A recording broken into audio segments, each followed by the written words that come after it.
Let me move this because I just see this is not going to go well.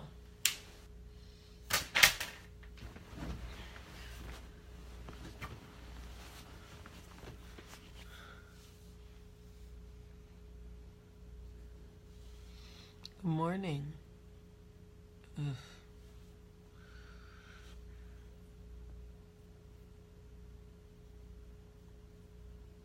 Makeup in my face. Makeup. Good morning. Good morning. How's everybody doing this morning? Lydia. Oh, Lindy. I need some damn reading glasses. How is everybody doing this morning? Good morning and welcome to Coffee Talk. What's up, Edmonton, Alberta? Hey, Brooklyn. Good morning, everybody. How are you? I am going home today. I cannot wait to see Michael and the kids. I cannot wait to see my dog. I just can't wait. I am so tired, as you can imagine, but I slept till 7:40 this morning, and it was divine. Got up this morning, went and got some coffee, came up here.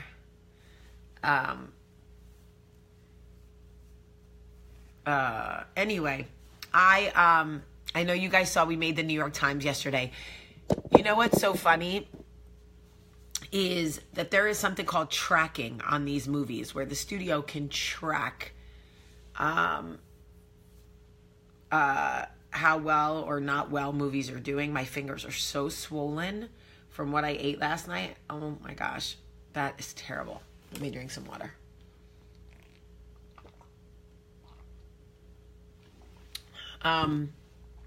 Anyway, they were saying that the movie's tracking really well with African Americans. It's tracking really well with Hispanics, but that the white tracking is not as good as they had hoped it would be. That Melissa McCarthy's movie is tracking better. And I was like, what movie is Melissa McCarthy? She's fine. I like Melissa McCarthy, but I didn't even know she had a movie coming out. Apparently she does. And I realized in that moment how sort of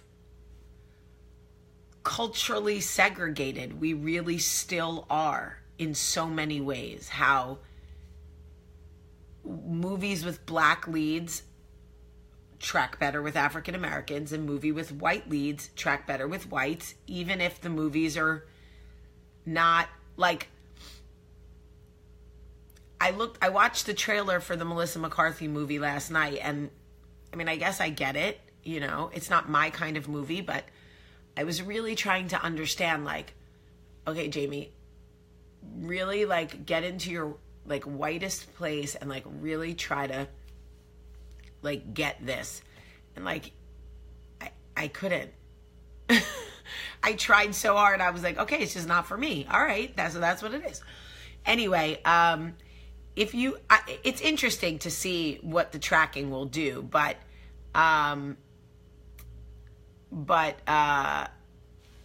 if you're white and you could just, like, do me a favor and go on social media and share the Breaking In trailer and create awareness, is what they call it, amongst other white people, I would really appreciate that. So, hey, white people, call to action. Please share the Breaking In trailer on your Facebook pages, because I want to see if it moves the needle in the tracking. I just want to see if any of that shit really is real or matters or anything. Anyway, I want to talk to you about something that I realized with my husband. Okay. Have you ever been in a relationship where or maybe you're in one now, where you feel like the man you're with, you feel like he doesn't make you a priority? Like, you're always the one doing nice things for him. You're always the one sort of trying to prove your love to him. Raise your hand. Here's my hand raised. First of all, I love how many white people are like, I can do that for you, Jamie. I can do that for you. I love you. I love you for hearing my ridiculous request and going, I will do that for you. I will share the Breaking In trailer on my Facebook page. I am white and I will do it. Thank you. The Caucasian Council thanks you. Thank you. Okay, I want to go back to Michael for a second. I really want you guys to hear me on this. There was a time in my marriage where I was constantly serving Michael. And I don't mean like, here's your food on a plate, although I was doing that too. I was pouring into Michael. I was serving his needs. I was making him food. I was wearing sexy clothes for him. I was getting on my knees for him. I was texting him that I love him. When we would get in the car, I would take his hand first, always holding his hand. I would kiss him first. I would do all of these things for him. Now I know what you're thinking. You're thinking, Jamie, he's your husband. Shouldn't you want to do nice things for him? Shouldn't you want to pour into him and hold his hand and get on your knees and do all these things? Yes, you should. But let me tell you what the problem was. The problem was that I was doing those things to make sure that Michael still loved me, because he wasn't giving any of that to me first. I was literally emotionally starving in my marriage. So what was I doing? I was overcompensating by initiating everything. Initiating the conversation, the affection, the sex. I was telling him I loved him so he would have to tell me back. But you know what it did? It caused a shit ton of resentment in my marriage. Because even though I was doing all of those things and he was giving me the results I wanted, I would say, I love you. Michael would say, I love you too. I would take his hand. He would hold my hand. But what it was doing was it was killing my self-esteem, because what I was seeing was, see, he's not going to do any of this unless you initiate it. He's never going to tell you he loves you unless you tell him you love him first. He's never going to hold your hand first. You're always going to have to take his first. He's never going to initiate sex. You're always going to have to initiate it first. Sure, he never rejects you. He never tells you no, but you have to be the one to chase him. And I realized, because people would be like, he's your husband. Who cares? Hold his hand. Tell him you love him. No, that's not how nature intended it.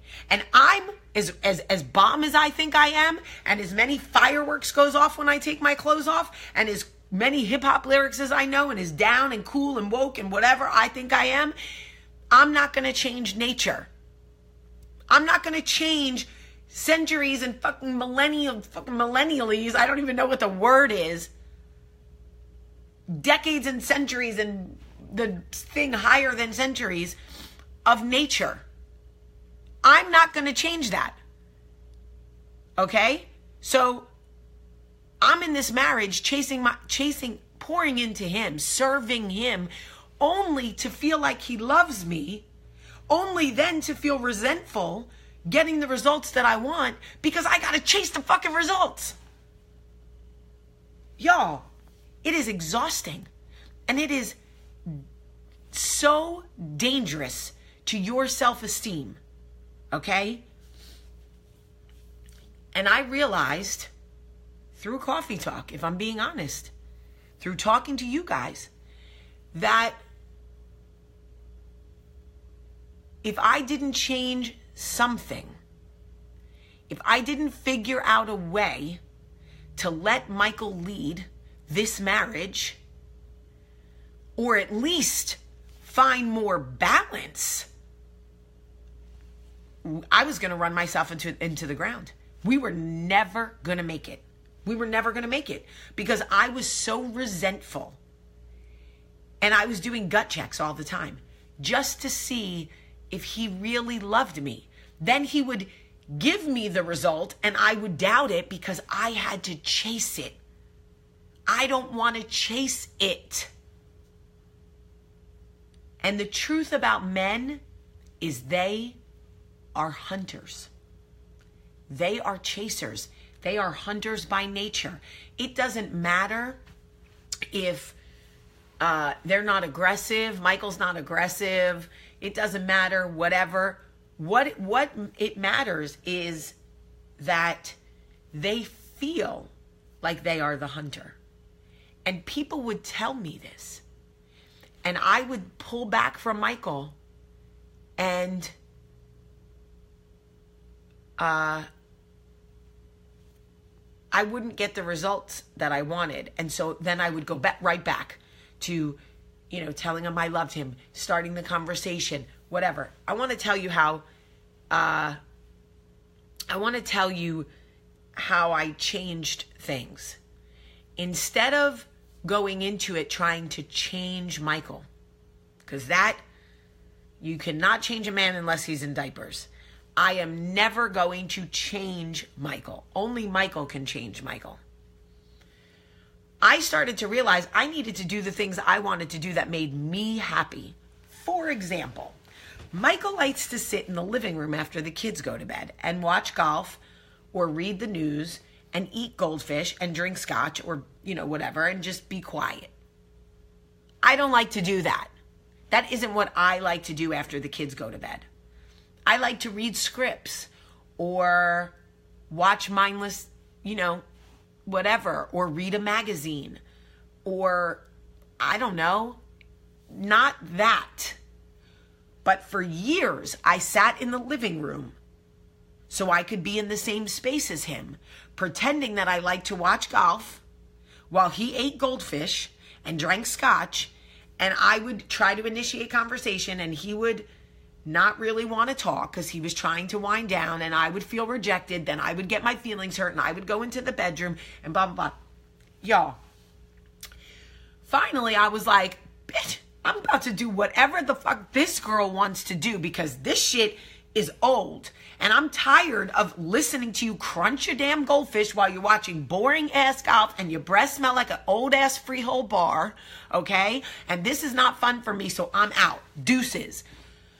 And I started to live the life in my marriage that made me happy. I started going into my bedroom with my scripts, taking my little drink or whatever made me happy at that moment, my peppermint tea, whatever it was, went into my bedroom and started to do my thing. And guess what happened? Are y'all ready for this? This man started to take his scotch and his goldfish and come into my bedroom, our bedroom, but mine in that hour, and sit in my coffee talk chair and ask how my day was. And let me tell you what, I would sit on the bed and look at him, and inside the little girl in me who loves him so much was freaking out, like, oh my God, he's initiating conversation, he's here, I love him so much, like geeking out. But grown coffee talk Jamie was like, oh hey, no, my day was good. Yeah, work was good. Just making movies, doing my thing. How are you? How was your day? Talk to me. Oh, good. That's good. Just looking at my little magazine, trying not to geek out, right? Trying not to geek out. But let me tell you something. He started coming into me because he felt like, oh, damn, she really dipped. Okay. I'm going to have to go, Let me tell you what else. I used to travel and be on the road, and the second I woke up, I would text Michael. Good morning, sweetheart. How are our babies? How is the dog? Is everything okay? I love you. I miss you. I can't wait to see you 3 more days. And he would say, hey, babe, everything is great here. Love you too. And I would be like, that's it? That's all I get? I wrote you a paragraph. I wrote you a damn thesis statement. There are PDFs and pie charts in this fucking text message. Now, I don't text shit. When he's ready, he texts me. And I get messages like, hey, babe, everybody here slept well. All our babies are fantastic. Everybody's at school. Your dog is, home or at daycare. I love you and I miss you. Can't wait to see you. Yes, bitch. Thank you. And then I write back, please tell my babies I love them. Can't wait to see you. Boop. That's it. Send. And you know what? Some of you are thinking, why are you playing games in your marriage? You know why? Because I need to play games with this man. That's why. Because I was chasing his ass for years and I was miserable and my self-esteem was shit. So if you're on here right now judging me going, this girl's playing games in her marriage. Bye, Susan. Goodbye. Because yes, I am. Yes, I am. And you know what? Everything is better in my marriage because of it. Everything is better in my marriage because I allowed the shift to change. As much as it hurt me and as hard as it was, I put the work in to make sure the shift changed so Michael felt like he was chasing me. And you know what? It's the only thing that saved us. Even the sex is better. Even the sex is better because he's got to put the work in. I'm so tired of being damn showgirls up there just putting all the work. Look at me. You're going to love me. What? No. You better get in this. You better get in this. And you put the damn work in. I want Michael to be fucking Matthew McConaughey. Okay? In damn, what's that man dancing movie? You know, the one with Channing Tatum, all the white boys. I don't know what that movie is, but you know what I'm talking about. He's got to put the work in. I'm just saying. I'm just telling you this and sharing the most intimate part of my marriage with you and my biggest insecurities with you because I never want any other woman to cry herself to sleep because she feels like she is chasing the man who promised to love her. She is chasing him to love her. It is the most isolating feeling to feel like your husband doesn't want to pursue you. It is a horrible feeling. And I lived it for years. For years, y'all don't understand that I chased this man and served this man for years, believing that that's what a wife does and that's what I need to do and blah, blah, blah, blah, blah. And it was killing my self-esteem. And let me tell you what happens when a woman's self-esteem is damaged. The first man that goes, hey, girl, hey, she goes, hey. And if you don't want to be that chick taking attention from other men, if you really want to be the one focused on your husband, you gotta change that shit, girl. You gotta. And it's hard.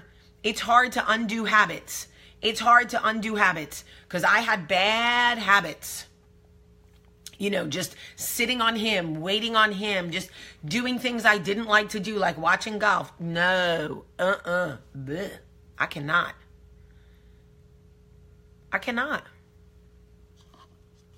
And I'll tell you what, I'm so happy with Michael. Look, we're not perfect. We're far from perfect, but I am happy with him now. I believe that he loves me now. I can feel the love now, but I didn't for years. How long before he started coming to me? Honestly, girl, I don't know. I had to stop paying attention because every day that I sat in that bedroom and he didn't come, it was tearing me apart. Then you know what happened? You know what happened? I started sitting in that bedroom and not thinking about him at all. I realized I was sitting in that bedroom watching Kardashians or reading scripts or looking at my magazine or whatever for me. It wasn't even about him anymore. And that's when he started to show up. That's when he started to show up. Look, I'm just sharing this with y'all because I know I'm not the only one. And sometimes you have to play a little games, you know, to get what you, and right, exactly. Whoever just said that, whoever doesn't get what I'm saying has never lived in a relationship like I have. If you don't get this coffee talk, if you're like, oh, I'm listening to her, but I don't get it, you don't have these issues with your man. So that's great. That's great. But if you do get it, if you're watching this and there's tears in your eyes or burning in your throat or you're nodding your head yes or you're laughing so you don't cry, that's what you're talking about. You get it. You know, you get what it is. And that's... Anyway. That's what it is. So... for anybody that this coffee talk could help, I hope that it helps you, because I didn't have anybody to help me. I didn't have anyone to talk to about it. It's very embarrassing to admit that you don't feel like your husband loves you or that you have to chase him when you hear all your girlfriends going, oh my God, he never stops touching me. He never stops poking me with his penis. Oh my God, I'm trying to wash the dishes. And I'm like, really? Same. Mm-hmm. Same. Michael's just never stops touching me. What? Anyway, you guys get it. I love you guys so much today. I love you. I love you. That's why I do this. That's why I share this stuff. That's why I put myself out there, because I love you and I want happiness for you and I want peace for you and I want good sex for you and I want all the good things for you. Thank you to everybody who bought a cross necklace yesterday. We sold like 30. So I think there's 70 left. If you want one, or if you want anything, if you want a bag or earrings or anything, you can go to stateofstyleJewelry.com. StateofstyleJewelry.com. I love mine. All right. I love you guys. Remember, Birmingham, I will see you next Thursday, May 10th, at Patton Creek. Freehold, I will see you at the Freehold AMC at the mall on Friday, May 11th. I love you all so, so, so much. Share this. Somebody needs to see this. Who's brave enough to share this coffee talk today? Let's see. I'm going to go on and see who shared it. I love you guys so much today. Have a great, great day.